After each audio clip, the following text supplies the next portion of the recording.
కొబ్బరి చెట్టుకి డిఏపి వేయడం మంచిదా అనేసి కొంతమంది అడుగుతున్నారు. సో డిఏపి అంటే మనకి డై అమోనియం ఫాస్ఫేట్ అనమాట. సో దీంట్లో మనకి నైట్రోజన్ ఉంటుంది, ఫాస్ఫేట్ ఉంటుంది అనమాట. సో నైట్రోజన్ చూసారంటే కోకోనట్ ట్రీలో మనకి గ్రీన్ లీఫ్ ఉండాలంటే మనకి నైట్రోజన్ అనేది చాలా ఇంపార్టెంట్ అనమాట. ఈ లీఫ్ ఎప్పుడు గ్రీన్ ఉండాలంటే మనకి నైట్రోజన్ చాలా అవసరం అనమాట.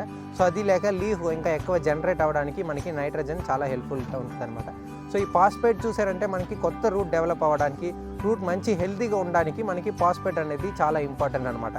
సో అందుకనే మనం ఈ డిఏపి అనేది వేయాలి. సో మనకి రూట్ డెవలప్మెంట్ అయితే కదా మనం ఇచ్చే ఫెర్టిలైజర్స్ అంతా రూట్ అబ్జర్వ్ చేసుకొని ట్రీ వెళ్ళడానికి మనకి చాలా హెల్ప్ఫుల్గా ఉంటుంది అనమాట.